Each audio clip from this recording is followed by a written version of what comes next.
Hi friends, welcome back to my channel. ಎಲ್ಲರೂ ಹೇಗಿದ್ದೀರಾ? I hope ಎಲ್ಲರೂ ಚೆನ್ನಾಗಿದ್ದೀರಾ ಅಂತ ಅಂದ್ಕೊಂಡು ಇವತ್ತಿನ ವಿಡಿಯೋನ ಸ್ಟಾರ್ಟ್ ಮಾಡ್ತಾ ಇದ್ದೀನಿ. ಆ್ಯಕ್ಚುಲಿ ಇದು ನನಗೆ ನನ್ನ ಒಂದು ಚಾನಲ್ ಮಾನಿಟೈಸೇಷನ್ ಆದಮೇಲೆ ನನಗೆ ಗೂಗಲ್ ಪಿನ್ ಬಂದಿದ್ದಕ್ಕೋಸ್ಕರ ನಾನು ಗುಲಾಬ್ ಜಾಮೂನ್ ಮಾಡಿದಂಥದ್ದು. ಅದ್ರ ಜೊತೆಗೆ ಆಷಾಢದ ಹಬ್ಬದ ಒಂದು ವ್ಲಾಗ್ನೂ ಕೂಡ ಶೇರ್ ಮಾಡ್ಕೋತಾ ಇದ್ದೀನಿ. ಇದರಲ್ಲೇನೆ ವ್ಲಾಗ್ ಮಾಡಿದೆ, ಬಟ್ ವಾಯ್ಸ್ ಓವರ್ ಆಗಲಿ ಎಡಿಟಿಂಗ್ ಆಗಲಿ ಮಾಡಿರಲಿಲ್ಲ. ಸೊ ಹಾಗಾಗಿ ಸರಿ, ಅಟ್ಲೀಸ್ಟ್ ಬಿಗ್ ಬಾಸ್ ವೀಡಿಯೋಸ್ನ ಇನ್ನೇನು ಸ್ಟಾರ್ಟ್ ಮಾಡ್ತೀನಲ್ವ, ಹಳೆ ವ್ಲಾಗ್ಸ್ಗಳು ಸುಮಾರಷ್ಟು ಇದ್ದಾವೆ ವೀಡಿಯೋ ಮಾಡ್ಕೊಂಡಿರೋದು. ಅದನ್ನಾರು ಅಟ್ಲೀಸ್ಟ್ ಒಂದು ವೀಡಿಯೋ ಕ್ಲಿಪ್ಪಿಂಗ್ಸ್ಗಳನ್ನೆಲ್ಲನೂ ಕೂಡ ವಾಯ್ಸ್ ಓವರ್ ಕೊಟ್ಬಿಟ್ಟು ಎಡಿಟ್ ಮಾಡಿಬಿಟ್ಟು ಹಾಕೋಣ ಅಟ್ಲೀಸ್ಟು ಅಂತ ಅಂದ್ಕೊಂಡು ಇವಾಗ ಆ ಒಂದು ಪ್ರಯತ್ನದಲ್ಲಿದ್ದೇನೆ. ಇನ್ನೇನು ಒಂದು ತಿಂಗಳಲ್ಲಿ ಬಿಗ್ ಬಾಸ್ ಸ್ಟಾರ್ಟ್ ಆಗುತ್ತೆ. ಅದಕ್ಕೆ ನಾನಂತೂ ಫುಲ್ ಎಕ್ಸೈಟೆಡ್ ಆಗಿದ್ದೀನಿ ರಿವ್ಯೂ ಕೊಡೋಕ್ಕೆ. ಬಟ್ ಇದು ವ್ಲಾಗ್ಸ್ಗಳು ಸುಮಾರಷ್ಟು ಮಾಡಿ ಇಟ್ಕೊಂಡಿದ್ದೆ, ಒಂದು 2-3-4 ವ್ಲಾಗ್ಗಳು. ಸೊ ಅದನ್ನು ಕೂಡ ಶೇರ್ ಮಾಡೋಣ ಅಷ್ಟರಲ್ಲಿ ಅಂತ ಅಂದ್ಕೊಂಡು ಶೇರ್ ಮಾಡ್ತಾಯಿದ್ದೀನಿ. ಆ್ಯಕ್ಚುಲಿ ನನ್ನ ಒಂದು ಗೂಗಲ್ ಪಿನ್ ಬಂದಾಗ ನನಗೆ ತುಂಬಾ ಖುಷಿಯಿಂದ ನಾನು ಈ ಒಂದು ಗುಲಾಬ್ ಜಾಮೂನ್ ಮಾಡಿದ್ದೆ. ಆ್ಯಕ್ಚುಲಿ 1 ತಿಂಗಳಾಯ್ತು ಅನಿಸುತ್ತೆ ವ್ಲಾಗ್ನ ಮಾಡಿ. ಇವಾಗ ಪೋಸ್ಟ್ ಮಾಡ್ತಾಯಿದ್ದೀನಿ ಅಷ್ಟೇ. ಮಾಮೂಲಿ ಜಾಮೂನ್ ಮಾಡೋದು ಎಲ್ರಿಗೂ ಕೂಡ ಕಾಮನಾಗಿ ಗೊತ್ತಿರುತ್ತೆ. ನಾನು MTR ಗುಲಾಬ್ ಜಾಮೂನ್ ತೊಗೊಂಡೆ. ಅದಕ್ಕೆ ಸ್ವಲ್ಪ ನೀರು ಹಾಕ್ಬಿಟ್ಟು 1-2 ನಿಮಿಷ ಕಲಸಿ ಎತ್ತಿಟ್ಟಿದ್ದೀನಿ. ತೀರಾ ನಾದಿ ಇದು ಮಾಡೋಕ್ಕೆ ಹೋಗ್ಬಾರ್ದು, ಸ್ಮೂತಾಗಿ ಕಲಸಿಡ್ಬೇಕಷ್ಟೇ. ಜಾಮೂನ್ ಹಿಟ್ಟನ್ನ ಕಲಸಿಟ್ಟಾಯಿತು. ಇವಾಗ ನಾನು ಪಾಕ ತಗೊಳಕ್ಕೆ 1 ಕಪ್ಪಷ್ಟು ಸಕ್ಕರೆಗೆ 1 ಕಪ್ಪಷ್ಟು ನೀರನ್ನ ಹಾಕಿ ಸ್ವಲ್ಪ ಏಲಕ್ಕಿ ಪೌಡರು, ಹಾಗೆ ಸ್ವಲ್ಪ ಕೇಸರಿ ದಳಗಳು, ಹಾಗೆ ಒಂದು ಅರ್ಧ ನಿಂಬೆಹಣ್ಣ ಹಿಂಡ್ತಾ ಇದ್ದೀನಿ ಅಷ್ಟೇ. ಈಗ ಪಾಕ ಏನು ಸಕ್ಕರೆ ಕರಗಿ 1-2 ನಿಮಿಷ ಕುದಿಸ್ಕೊಂಡ್ರೆ ಸಾಕು, ಅಷ್ಟೇ. ಪಾಕ ರೆಡಿಯಾಗಿ ಹೋಗುತ್ತೆ. ಅದನ್ನು ಸ್ವಲ್ಪ ಸಿಮ್ಮಲ್ಲಿ ಇಟ್ಟಿದ್ದೀನಿ. ಈಗ ನಾವೇನು ಜಾಮೂನ್ ಹಿಟ್ಟು ಕಲಸಿಟ್ಟಿದ್ವಲ್ವ, ಅದನ್ನೆಲ್ಲನೂ ಕೂಡ ಸಣ್ಣ ಸಣ್ಣ ಉಂಡೆಗಳನ್ನಾಗಿ ಮಾಡಿಬಿಟ್ಟು ಎಣ್ಣೆಯಲ್ಲಿ ಕರ್ಕೋತಾ ಇದ್ದೀನಿ ಅಷ್ಟೇ. ಜಾಮೂನ್ ಅನ್ನೋದೇನು ದೊಡ್ಡ ವಿದ್ಯೆನ, ಅದ್ರ ಕಷ್ಟ ಅಂತ ಏನಿಲ್ಲ. ಈ ಒಂದು ರೆಸಿಪಿ ತುಂಬಾ ಸಿಂಪಲ್ಲು, ಬಟ್ ಚೆನ್ನಾಗಿರುತ್ತೆ. ಮಕ್ಕಳೆಲ್ಲರೂ ಕೂಡ ಇಷ್ಟ ಆಗುತ್ತೆ ಈ ಒಂದು ಜಾಮೂನ್ ಸ್ವೀಟು. ಸೊ ಹಂಗಾಗಿ ನನಗೆ ಏನಾದರೂ ಸ್ವೀಟ್ ಮಾಡಬೇಕಾಗಿತ್ತಲ್ಲ ಅಂತ ಅಂದ್ಕೊಂಡು ಗೂಗಲ್ ಪಿನ್ ಬಂದಾಗ ಗೂಗಲ್ ಆ್ಯಡ್ಸೆನ್ಸ್ ಪಿನ್ ಬಂದಾಗ ಅನ್ಕೋತಾ ಇದ್ದೆ ಸ್ವೀಟ್ ಮಾಡೋಣ ಅಂತ ಅಂದ್ಕೊಂಡು. ಸೊ ಹಾಗಾಗಿ ಅವತ್ತಿನ ದಿನ ಗೂಗಲ್ ಪಿನ್ ಬಂದಿದ್ದ ದಿನವೇ ನಾನು ಈ ಒಂದು ಗುಲಾಬ್ ಜಾಮೂನ ಮಾಡಿ ಮನೆಯಲ್ಲೆಲ್ರಿಗೂ ಕೂಡ ತಿಂದ್ವಿ. ತುಂಬಾ ಖುಷಿ ಆಯಿತು, ಹ್ಯಾಪಿ ಆಯಿತು ಅಂತಲೇ ಹೇಳ್ಬೋದು. ಇದೆಲ್ಲ ಸಾಧ್ಯ ಆಗಿದ್ದು ನಿಮ್ಮಿಂದನೇ. ನಿಮ್ಮ ಒಂದು ಸಪೋರ್ಟ್ ಇಲ್ಲದೆ ಇದ್ದರೆ ನನಗೆ ಈ ರೀತಿ ಗೂಗಲ್ ಪಿನ್ ಆಗಲಿ ಸ್ಯಾಲ್ರಿ ಆಗಲಿ ಬರ್ತಾ ಇರಲಿಲ್ಲ. So thank you so much ಅಂತ ಹೇಳ್ತೀನಿ. ಗುಲಾಬ್ ಜಾಮೂನ್ ಮಾಡುವಾಗ ಇನ್ನೊಂದು ಅಂದರೆ, ಕೆಲವರು ಏನು ಮಾಡಿಬಿಡ್ತಾರೆ, ಸ್ವಲ್ಪ ಕಲರ್ ಚೇಂಜ್ ಆದ ತಕ್ಷಣ ತೆಗೆದುಬಿಡ್ತಾರೆ. ಮೀಡಿಯಮ್ ಫ್ಲೇಮಲ್ಲಿ ಇಟ್ಕೊಂಡು ನೀಟಾಗಿ ಆ ಉಂಡೆಗಳೆಲ್ಲ ಕಂದು ಬಣ್ಣಕ್ಕೆ ಬರಬೇಕು. ಅಲ್ಲಿವರೆಗೂ ಕೂಡ ನೀವು ಚೆನ್ನಾಗಿ ಬೇಯಿಸ್ಕೋಬೇಕು. ಇಲ್ಲಾಂದರೆ ನೀವು ಒಳಗಡೆ ಎಲ್ಲ ಮೇಲ್ಗಡೆ ಕಪ್ಪನ್ನು ಬಂದುಬಿಡ್ತು ಅಂತೇಳ್ಬಿಟ್ಟು ಐ ಫ್ಲೇಮಲ್ಲಿ ಇಟ್ಬಿಟ್ಟು ತೆಗೆದಿಟ್ಬಿಟ್ರೆ ಏನಾಗುತ್ತೆ, ಒಳಗಡೆ ಎಲ್ಲ ಬೆಂದೇ ಇರೋದಿಲ್ಲ, ಹಿಟ್ಟಿಟ್ಟಂಗೆ ಹಂಗೆ ಇರಿದ್ಬಿಡುತ್ತೆ, ಇಲ್ಲ ಗಂಟು ಥರ ಇದ್ಬಿಡುತ್ತೆ. ಸೊ ಹಾಗಾಗಿ ನೀವು ಚೆನ್ನಾಗಿ ಬೇಯಿಸ್ಕೋಬೇಕು. ಈ ರೀತಿ ಕಂದು ಬಣ್ಣ ಬರೋವರೆಗೂ ಬೇಯಿಸ್ಕೊಂಡು ಬಿಸಿ ಪಾಕದೊಳಗಡೆ ಹಾಕ್ಕೊಂಡ್ರೆ ಗುಲಾಬ್ ಜಾಮೂನ್ 1-2 ನಿಮಿಷ ಮುಚ್ಚಿಟ್ರೆ ತುಂಬಾ ಚೆನ್ನಾಗಿ ಗುಲಾಬ್ ಜಾಮೂನ್ ನೆಂದ್ಬಿಟ್ಟು ಚೆನ್ನಾಗಾಗಿತ್ತು. ನನಗಂತೂ ತುಂಬಾ ಇಷ್ಟ ಆಯಿತು ಗುಲಾಬ್ ಜಾಮೂನು, ಮಕ್ಕಳಿಗೆಲ್ರಿಗೂ ಕೂಡ ಇಷ್ಟ ಆಯಿತು. ಸಿಂಪಲ್ ರೆಸಿಪಿ, ಬಟ್ ಏನು ಗುಲಾಬ್ ಜಾಮೂನ್ ಎಣ್ಣೆಲಿ ಕರಿತೀವಲ್ವ, ಅದು ನೀಟಾಗಿ ಸ್ವಲ್ಪ ಚೆನ್ನಾಗಿ ಬೇಯಿಸ್ಕೋಬೇಕು. ಆವಾಗ ಜಾಮೂನು ಎಲ್ಲೂ ಕೂಡ ನಮಗೆ ಹಿಟ್ಟಿಟ್ಟು ಥರ ಅನಿಸೋದಿಲ್ಲ, ಸಾಫ್ಟಾಗೂ ಇರುತ್ತೆ, ಕ್ರಿಸ್ಪಿಯಾಗೂ ಇರುತ್ತೆ. ಗುಲಾಬ್ ಜಾಮೂನ್ ಸಾಫ್ಟಾಗಿ ಚೆನ್ನಾಗಿ ಬರುತ್ತೆ. ನೋಡಿ, ಇಷ್ಟೇ ಸಿಂಪಲ್ ಗುಲಾಬ್ ಜಾಮೂನ್ ಏನೋ ರೆಡಿ ಆಯಿತು. ಅವತ್ತಂತೂ ತುಂಬಾ ಚೆನ್ನಾಗಿ ಬ್ಯಾಟಿಂಗ್ ಮಾಡಿದ್ವಿ. ಅದ್ರ ಜೊತೆಗೆ ಬಿರಿಯಾನಿ ಎಲ್ಲನೂ ಕೂಡ ಇತ್ತು. ಸೊ ಅದನ್ನೆಲ್ಲ ವೀಡಿಯೋನೇ ಮಾಡ್ಕೊಳ್ಳಿಲ್ಲ ನಾನು. ನೆಕ್ಸ್ಟ್ ಡೇ ಬಂದುಬಿಟ್ಟು ನಮ್ಮ ಚಿಕ್ಕಮಂಗ್ಳೂರಲ್ಲಿ ಕೇರ್ಪೇಟೆ ಅಂತ ಇದೆ. ಯಾರೆಲ್ಲ ಕೇರ್ಪೇಟೆಲಿದ್ರೆ ಈ ಆಷಾಢದ ಹಬ್ಬ ಮಾಡ್ತಾರಲ್ವ, ಅದ್ರ ಬಗ್ಗೆ ನಿಮಗೆ ಎಷ್ಟು ಚೆನ್ನಾಗಿ ಗೊತ್ತು ಅನ್ನೋದನ್ನು ಕಮೆಂಟ್ ಮಾಡಿ. ಈಗ ನಾವಿಲ್ಲಿ ಆರನ್ನು ರೆಡಿ ಮಾಡ್ತಾಯಿದ್ವಿ. ನಾನಲ್ಲ, ನಮ್ಮ ಭಾವ ರೆಡಿ ಮಾಡ್ತಾಯಿದ್ದಾರೆ. ನಾವು ಸ್ವಲ್ಪ ಈ ಎಲೆಗಳೆಲ್ಲ ಕಟ್ ಮಾಡಿ ಕೊಡ್ತಾಯಿದ್ದೀನಿ. ಎಲ್ಲನೂ ಕಟ್ ಮಾಡಿ ಕೊಡ್ತಾಯಿದ್ದು. ಈಗ ಆಹಾರ ಎಲ್ಲನೂ ಕೂಡ ಚೆನ್ನಾಗಿ ರೆಡಿ ಮಾಡಿದ್ರು. ಬೆಂಗಳೂರಿಂದ ಏನು ಹೂಗಳು ಗುಲಾಬಿ ತಂದಿದ್ರು, ಪ್ರತಿ ವರ್ಷವೂ ಕೂಡ ಒಂದು ದಪ್ಪು ಹಾರನ ರೆಡಿ ಮಾಡ್ತಾರೆ ನಮ್ಮ ಭಾವ. ಗುಲಾಬಿ ಹಾರ ತುಂಬಾ ಚೆನ್ನಾಗಿ ರೆಡಿಯಾಗಿತ್ತು. ಈಗ ಹಾರ ಎಲ್ಲ ರೆಡಿ ಮಾಡ್ಕೊಂಡ್ಮೇಲೆ ಇಲ್ಲಿ ನಾವು ಹೊರಟ್ವಿ. ಚಿಕ್ಕಮಂಗ್ಳೂರು ಹತ್ರ ಇರುವಂಥ ಕೇರ್ಪೇಟೆಗೆ ಹೊರಟಿದ್ದೀವಿ. ಅಲ್ಲಿ ಬಂದ್ಬಿಟ್ಟು ಆಷಾಢದ ಹಬ್ಬ ಬಂದ್ಬಿಟ್ಟು ಲಾಸ್ಟ್ ಕೊನೆ ವಾರ, ಅಂದರೆ ಆಷಾಢ ಮುಗಿಯುವಂಥ ಕೊನೆ ವಾರದಲ್ಲಿ ಈ ಒಂದು ಹಬ್ಬ ಬರುತ್ತೆ. ಆಷಾಢದ ಅಲ್ಲಿ ಇರುವಂತಹ ಊರಿನ ಅಮ್ಮಂಗೆ ಕುಯ್ಯೋವಂಥದ್ದು, ಬಲಿ ಕೊಡೋವಂಥ, ಅಂದರೆ ಏನು ಕುರಿ ಕೋಳಿ ಬಲಿ ಕೊಟ್ಬಿಟ್ಟು ಹಬ್ಬ ಮಾಡೋ ಅಂಥದ್ದು. ತುಂಬಾ ಗ್ರ್ಯಾಂಡಾಗಿ ಸುಮಾರು ಅಲ್ಲಿಂದ ಬೇರೆ ಬೇರೆ ಊರುಗಳಿಗೆ ಹೋಗಿರ್ತಾರಲ್ವ. ಸೊ ನಮ್ಮ ಮಾವನ ಊರು ಬಂದ್ಬಿಟ್ಟು ಕೇರ್ಪೇಟೆ ನೇಟಿವ್ ಪ್ಲೇಸು, ಅವ್ರು ಬಂದು ಹೊಳೆನರಸೀಪುರದಲ್ಲಿ ಇರೋ ಅಂಥದ್ದು. ಸೊ ಹಾಗಾಗಿ ನಾವು ಪ್ರತಿ ವರ್ಷ ಹಬ್ಬನ, ಆಷಾಢದ ಹಬ್ಬನ ಅಲ್ಲಿ ಯಾವಾಗ ಸೆಲೆಬ್ರೇಟ್ ಮಾಡ್ತೀವೋ ಆವಾಗ ನಾವು ಅಲ್ಲಿ ಹೋಗಿ ಈ ರೀತಿ ಪೂಜೆ ಮಾಡಿಸ್ಕೊಂಡು ಹಾರ ಕೊಟ್ಟು ಬಂದೇ ಬರ್ತೀವಿ. ಸೊ ಅದೊಂದು ಬಂದಿದ್ದಾರೆ. ಸೊ ನಾವು ಹೊರಟ್ವಿ. ಇನ್ನೇನು ಅಲ್ಲಿ ಏನೇನೆಲ್ಲ ಬೇಕಾಗಿದೆ, ಏನು ಸ್ವಲ್ಪ ಬಿಟ್ಟಿದ್ವಲ್ವ, ಸೊ ಗಾಡೀಲಿ ಹೋಗುವಾಗ ಇನ್ನೇನೇನೆಲ್ಲ ಬೇಕು, ಪೂಜೆ ಸಾಮಾನು ಇರ್ಬೋದು, ಏನು ಮಿಸ್ ಆಗಿದೆಯೋ ಅಂತ ನೋಡಿಕೊಂಡು ತಗೊಂಡು ಹೋಗ್ತಾ ಇದ್ದೀವಿ. ನಾವು ಮಧ್ಯಾಹ್ನ ಹೊರಟ್ವಿ. ಆ್ಯಕ್ಚುಲಿ 1-1:30-2 ಗಂಟೆ ಆಗಿತ್ತು ಅನಿಸುತ್ತೆ. ಬೆಳಿಗ್ಗೆ ಸ್ಟಾರ್ಟ್ ಮಾಡಿದ್ದು ಹಾರನ, ಮಧ್ಯಾಹ್ನದಷ್ಟರಲ್ಲಿ ಅಷ್ಟು ದಪ್ಪ ಹಾರ ರೆಡಿ ಆಯಿತು. ನೀವು ಲಾಸ್ಟಲ್ಲಿ ವಿಡಿಯೋ ಫುಲ್ ನೋಡಿದ್ರೆ ಹಾರ ಯಾವ ರೀತಿ ಬಂದಿದೆ ಅಂತ ಗೊತ್ತಾಗುತ್ತೆ. ನಮ್ಮ ಹೊಳೆನರಸೀಪುರದ ಪಾರ್ಕ್ ನೋಡಿ, ಹೊಳೆನರಸೀಪುರ ಸರ್ಕಲೆಲ್ಲ ತೋರಿಸ್ತಾ ಇದ್ದೀನಿ, ನೋಡ್ಬೋದು ನೀವು ಹೊಳೆನರಸೀಪುರ ಸರ್ಕಲ್ ಯಾವ ರೀತಿ ಇದೆ ಅಂತ, ಹೊಳೆನರಸೀಪುರ ಟೌನ್ ಯಾವ ರೀತಿ ಅಂತ ತೋರಿಸ್ತಾ ಇದ್ದೀನಿ. ಇಷ್ಟು ನಮ್ಮ ಹೊಳೆನರಸೀಪುರ ಇರುವಂತಹ ಸರ್ಕಲ್ಲು.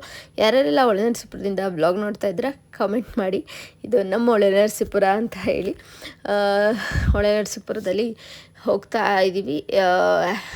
ಹೊಳೆನರಸೀಪುರ ಬಿಟ್ಟು ಇನ್ನೇನು ಹೊರಟ್ವಿ. ಹಂಗೆ ಹೋಗ್ತಾ ಸ್ವಲ್ಪ ಕಿಟ್ಲೆಗಳಿದ್ದೇ ಇರುತ್ತೆ. ನನ್ನ ಮಗಳದ್ದು ಕಿಟ್ಲೆ ಮಾಡ್ತಾಯಿದ್ಲು, ನಮ್ಮ ಭಾವ ಆಟ ಆಡಿಸ್ಕೊಂಡು ಇದು ಮಾಡ್ತಾಯಿದ್ರು, ನಗಿಸ್ಕೊಂಡು. ಅಂದರೆ ನಮಗೆ ಎಲ್ಲ ಫುಲ್ ಬ್ಯುಸಿ ಇರ್ತೀವಿ. ಈ ಹಬ್ಬಗಳಂತ ಬಂದಾಗ ಒಟ್ಟಿಗೆ ಸೇರೋದು, ಈಗ ಒಟ್ಟಿಗೆ ಟ್ರಾವೆಲ್ ಮಾಡೋದಿರ್ಬೋದು ದೇವಸ್ಥಾನಗಳಿಗೆ, ಒಂಥರ ಖುಷಿ ಕೊಡುತ್ತೆ ಅವತ್ತಿನ ದಿನ. ಹೋಗಿ ನಾವು ಆ್ಯಕ್ಚುಲಿ ಮಧ್ಯಾಹ್ನ ಹೊರಟಿದ್ದು. ಅಲ್ಲಿ ಪೂಜೆ ಬಂದ್ಬಿಟ್ಟು ಒಂದು 4-5 ಗಂಟೆಗೆ ಸ್ಟಾರ್ಟ್ ಆಯಿತು. ಹಾರ ಎಲ್ಲ ಹಾಕಿ ಪೂಜೆ ಸಮಯಕ್ಕಿನ್ನೇನು ಅರ್ಧ ಗಂಟೆ ಮುಂಚೆ ಹೋಗಿದ್ದೀವಿ ನಾವು. ಆ್ಯಕ್ಚುಲಿ ಪ್ರತಿ ವರ್ಷ ಹೇಗಾಗ್ತಿತ್ತಂದರೆ, ನಾನು ಹೋದ ವರ್ಷ ಬಂದ್ಬಿಟ್ಟು ಪೂಜೆ ಮುಗ್ದಾದ್ಮೇಲೆ ಹೋಗಿದ್ವಿ, ಬಟ್ ಈ ವರ್ಷ ಕರೆಕ್ಟ್ ಟೈಮಿಗೆ ಹೋಗಿದ್ದೀವಿ. ಒಂದು ಅರ್ಧ ಗಂಟೆ ಮುಂಚೆ, ಕರೆಕ್ಟ್ ಟೈಮಿಗೆ ಏನಾಗಿದ್ದು ಒಂದು ಅರ್ಧ ಗಂಟೆ ಮುಂಚೆ ಹೋಗಿದ್ರಿಂದ ಹಾರ ಎಲ್ಲ ನೀಟಾಗಿ ಹಾಕೋಕ್ಕಾಯಿತು. ಪೂಜೆಗಿಂತ ಮೊದಲು ಅಂದರೆ ನಮ್ಮದೇ ಮೊದಲು ಪೂಜೆ ಮಾಡಿಸೋ ಥರ ಆಯಿತು. ಖುಷಿ ಆಯಿತು ಈ ವರ್ಷ ಅಂತೂ. ಪರ್ಫೆಕ್ಟ್ ಟೈಮಿಗೆ ಹೋದ್ವಲ್ಲ ಅಂತ. ಚೆನ್ನಾಗಿತ್ತು ವೆದರು ಕೂಡ. ಇಲ್ಲಿ ಹೆಂಗಿರುತ್ತೆ ಅಂತಂದರೆ, ಈ ಒಂದು ಆಷಾಢದ ಹಬ್ಬದ ಟೈಮಲ್ಲಿ ಮಳೆ ಹೆವಿ ಬರ್ತಾಯಿತ್ತಾಯ್ತಾ. ಈ ವರ್ಷವೇ ನನಗೆ ಮಳೆ ಅಷ್ಟೊಂದಿಲ್ಲ. ನಾವು ಹೋದ ವರ್ಷ, ಆಚೆ ವರ್ಷ ಹೋದಾಗಂತೂ ತುಂಬಾ ಮಳೆ, ಹೋದಾಗೆಲ್ಲನೂ ಕೂಡ ಮಳೆ ಇರ್ತಾಯಿತ್ತು. ಸದ್ಯ ಈ ವರ್ಷ ಮಳೆ ಇರಲಿಲ್ಲ, ಅದೊಂದು ಹ್ಯಾಪಿಯಾಗಿತ್ತು. ನಾನು ಈ ಸ್ಯಾರಿ ಉಟ್ಟಿದ್ದೆ, ನಮ್ಮ ಅಕ್ಕನೂ ಕೂಡ ಸ್ಯಾರಿ ಉಟ್ಕೊಂಡಿದ್ದು, ಸಿಂಪಲ್ಲಾಗಿ ರೆಡಿಯಾಗಿದ್ವಿ ಅಷ್ಟೇ. ನೋಡಿ, ಇದೇ ಆಷಾಢದ ಅಮ್ಮನ ದೇವಸ್ಥಾನ. ಈಗ ಇಳಿದ್ವಿ. ಹಾರ ಎಲ್ಲನೂ ಕೂಡ ಒಳಗಡೆ ತಗೊಂಡೋಗ್ಬೇಕಾಗಿತ್ತಲ್ವ, ತಗೊಂಡೋಗ್ತಾ ಇದ್ದು. ನೋಡಿ, ಈ ಜಾತ್ರೆಗೆ ಅಂತ ಹೇಳ್ಬಿಟ್ಟು ಮಕ್ಕಳಿಗೆ ಆಟ ಸಾಮಾನೆಲ್ಲನೂ ಇಟ್ಟಿದ್ದಾರೆ. ಅಂದರೆ ಹಬ್ಬ ಅಂತಂದಾಗ ಜನಗಳೆಲ್ಲ ಬರ್ತಾರೆ. ಸೊ ಮಕ್ಕಳುಗಳಿಗೆ ಬೇಕಾದಂಥ ಆಟ ಸಾಮಾನುಗಳು ಎಲ್ಲನೂ ಕೂಡ ಕೇಳ್ತಾ ಇರ್ತಾರೆ. ಸೊ ಹಾಗಾಗಿ ಆಟ ಸಾಮಾನುಗಳು ಕೂಡ ಇಟ್ಟಿದ್ರು. ನನ್ನ ಮಗಳು ನೋಡಿದ ತಕ್ಷಣ ಬಿಡ್ತಾ ಇರಲಿಲ್ಲ, ಆಟ ಸಾಮಾನು ಕೊಡಿಸಿ ಅಂತಿದ್ರು. ಹಂಗಾಗಿ ನಮ್ಮ ಅಕ್ಕ ಕೊಡ್ಸೋಕೆ ಅಂತ ನಾವು ಕರ್ಕೊಂಡು ಹೋದ್ಲೇನೋ, ಬಿಡ್ತಿರ್ಲಿಲ್ಲ ಅವಳು. ನೋಡಿದ್ರೆ ಮುಗೀತು, ಬಿಡೋದಿಲ್ಲ. ಏನೋ ಈ ರೀತಿ ಚೆನ್ನಾಗಿ ಡೆಕೋರೇಷನ್ ಮಾಡಿದರು ನಮ್ಮ ಆಷಾಢದ ಅಮ್ಮನ ಒಂದು ದೇವಸ್ಥಾನನ. ಈ ರೀತಿ ಕಾಣಿಸ್ತಾ ಇತ್ತು. ಇನ್ನು ನನ್ನ ಮಗನಿಗೆ ಆನ್ಲೈನ್ ಕ್ಲಾಸ್ ಬೇರೆ ಸ್ಟಾರ್ಟ್ ಆಗುತ್ತೆ ಅಂತ ಅವನು ಆ ಟೆನ್ಷನಲ್ಲಿದ್ದ, ನನಗೂ ಟೆನ್ಷನ್ ಇತ್ತು. ಸದ್ಯ ನಾವೆಂಗೋ ಸ್ವಲ್ಪ ಬೇಗ ಹೋಗಿದ್ರಿಂದ ದೇವ್ರ ದರ್ಶನ ಆಗಿರ್ಬೋದು. ಹಾಗೆ ಹಾರ ಎಲ್ಲ ಹಾಕೋದಕ್ಕೆ ಕರೆಕ್ಟಾಯಿತು. ನೋಡಿ, ಎಷ್ಟು ದೊಡ್ಡ ಹಾರ ರೆಡಿ ಮಾಡಿದ್ದಾರೆ ನಮ್ಮ ಭಾವ ಅಂತೇಳಿ. ತುಂಬಾ ಚೆನ್ನಾಗಿರುತ್ತೆ, ಅದೊಂಥರ ನೋಡೋಕ್ಕೆ ಚಂದ ಹಾರನ. ಪ್ರತಿ ವರ್ಷ ಅದೊಂದು ನಡೆಸ್ಕೊಂಡ್ಬಂದಿದ್ದಾರೆ ನಮ್ಮ ಭಾವ. ಈ ರೀತಿ ಹಾರ ನೀಟಾಗೆಲ್ಲ ಕಟ್ತಾಯಿದ್ರು, ಎರಡು ಸೈಡು ಹಾರನ. ಈ ರೀತಿ ನೋಡಿ, ಬೆಳಿಗ್ಗೆ ಆ್ಯಕ್ಚುಲಿ ಒಂದು 9 ಸ್ಟಾರ್ಟ್ ಮಾಡಿ 1:30ಗೆ ಇಷ್ಟು ದೊಡ್ಡ ಹಾರನ ಮುಗಿಸಿದ್ದಾರೆ ನಮ್ಮ ಭಾವ. ನಾವು ಜಸ್ಟ್ ಕಟ್ ಮಾಡಿದ್ವಿ ಅಷ್ಟೇ. ಅವರೇ ಎಲ್ಲನೂ ಕೂಡ ರೆಡಿ ಮಾಡಿದ್ದು. ಎಷ್ಟು ಚೆನ್ನಾಗಿ ಕಾಣಿಸ್ತಾ ಇದೆ ಹಾರ ಅಂತ ಕಮೆಂಟ್ ಮಾಡಿ. ಹಾರ ಯಾರಿಗೆಲ್ಲ ಇಷ್ಟ ಆಯಿತು. ಇವತ್ತು ಗುಲಾಬಿ ಹಾರ, ಅಂದರೆ ಪಿಂಕು, ಯೆಲ್ಲೋ, ಹಾಗೆ ವೈಟ್ ಕಲರು ಮತ್ತು ರೆಡ್ ಕಲರ್ ರೋಸ್ನೆಲ್ಲ ಉಪಯೋಗಿಸ್ಬಿಟ್ಟು ಮಾಡಿರುವಂಥದ್ದು ಹಾರ ಇದು. ತುಂಬಾ ಚೆನ್ನಾಗಿ ಕಾಣಿಸ್ತಾ ಇತ್ತು. ತುಂಬ ದೊಡ್ಡ ಹಾರ, ನೋಡೋಕ್ಕೆ ಹೆಂಗೆ ಕಾಣಿಸ್ತಿದೆ ಗೊತ್ತಿಲ್ಲ ವಿಡಿಯೋದಲ್ಲಿ, ಬಟ್ ಡೈರೆಕ್ಟಾಗಿ ನೋಡೋಕೆ ತುಂಬಾ ದೊಡ್ಡ ಹಾರ ಇದು. ದಪ್ಪನೂ ಕೂಡ ಇತ್ತು ಜಾಸ್ತಿ. ಇನ್ನು ಪೂಜೆಗೆ ಎಲ್ಲನೂ ಕೂಡ ರೆಡಿ ಮಾಡ್ತಾಯಿದ್ರು. ನಾವು ಹಾರನ ಹಾಕಿದ ಮೇಲೇ ಪೂಜೆನ ಮಾಡಿದ್ರು, ಸ್ಟಾರ್ಟ್ ಮಾಡಿದ್ರು. ಅಲ್ಲಿ ತುಂಬ ಟೈಮ್ ಇತ್ತಲ್ಲ ಅಂದ್ಕೊಂಡು ನಾವು ಕೂಡ ಆ ಕಡೆ ಮಡ್ಲಕ್ಕಿಗೆಲ್ಲ ರೆಡಿ ಮಾಡ್ಕೊಳ್ಳೋಣ ಅಂತ ರೆಡಿನೂ ಕೂಡ ಮಾಡ್ಕೊತಾ ಇದ್ವಿ. ಮಡ್ಲಕ್ಕಿ ದೇವಿಗೆ ಏನೇನು ತಂದಿದ್ವಿ ಅದನ್ನೆಲ್ಲ ಇಟ್ಟು ಕೊಡೋಕ್ಕೆ, ಜೊತೆಗೆ ಏನಂತಂದರೆ ಪೂಜೆ ಮಾಡುವಾಗ ಮೇಯ್ನು ದೇವರಿಗೆ ಮಡ್ಲಕ್ಕಿ ಕೊಡೋ ಅಂಥದ್ದೇ ಸೀರೆ ಆ ಥರದ್ದೆಲ್ಲನೂ ಕೊಡಬೇಕು. ಕೊಡೋದಿದ್ರೆ ಕೊಡ್ಬೋದು, ಬರೀ ಹಾಗೇನೂ ಪೂಜೆ ಮಾಡಿಸ್ಬೋದು ನಾವು. ಬಟ್ ಹೋಗೋದು ವರ್ಷಕ್ಕೆ ಒಂದೇ ಸಲ ಹೋಗ್ತೀವಲ್ವ, ಸೊ ಹಾಗಾಗಿ ಎಲ್ಲನೂ ಕೂಡ ತಂದಿದ್ವಿ. ಈಗೆಲ್ಲನೂ ಕೂಡ ಜೋಡಿಸ್ಕೊತಾ ಇದ್ದೀವಿ. ದೇವ್ರಿಗೆ ಏನೇನೆಲ್ಲ ಮಡ್ಲಕ್ಕಿ ಕೊಡಬೇಕು, ಅಕ್ಕಿ ಮತ್ತು ಹೂವು, ಕೊಬ್ಬರಿ ಆಗಿರ್ಬೋದು, ಪೂಜೆ ಸಾಮಾನಾಗಿರ್ಬೋದು ಎಲ್ಲನೂ ಕೂಡ ಜೋಡಿಸ್ಕೊತಾ ಇದ್ದೆ.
ಇದಾಗಿತ್ತು ಇವತ್ತಿನ ಒಂದು ವಿಡಿಯೋ. ಈ ವಿಡಿಯೋ ಇಷ್ಟ ಆಗಿರುತ್ತೆ ಅಂತ ಭಾವಿಸ್ತೀನಿ. ಇವತ್ತಿನ ವ್ಲಾಗ್ ನಿಮ್ಗೆ ಇಷ್ಟ ಆಗಿದ್ರೆ ದಯವಿಟ್ಟು ಒಂದು ಲೈಕ್ ಮಾಡಿ, ಶೇರ್ ಮಾಡಿ, ನನ್ನ ಚಾನಲ್ಗೆ ದಯವಿಟ್ಟು ಸಬ್ಸ್ಕ್ರೈಬ್ ಮಾಡಿಕೊಂಡು ಸಪೋರ್ಟ್ ಮಾಡಿ ಗೈಸ್. ಮತ್ತೊಂದು ಹೊಸ ಇಂಟ್ರೆಸ್ಟಿಂಗ್ ವಿಡಿಯೋ ಜೊತೆ ಸಿಗ್ತೀನಿ ಸ್ನೇಹಿತರೆ. ಹಬ್ಬ ಇದಾಗಿತ್ತು. ಇನ್ನೇನು ನಾವೆಲ್ಲ ಮುಗಿಸ್ಕೊಂಡು ಮನೆಗೆ ಹೋದ್ವಿ. ಹೋಗೋಷ್ಟರಲ್ಲಿ ಒಂದು 10:30 11 ಆಗೋಕ್ಕಾಗಿತ್ತು ಆಲ್ರೆಡಿ ಹೋಗೋಷ್ಟರಲ್ಲಿ. So bye guys. ಮತ್ತೊಂದು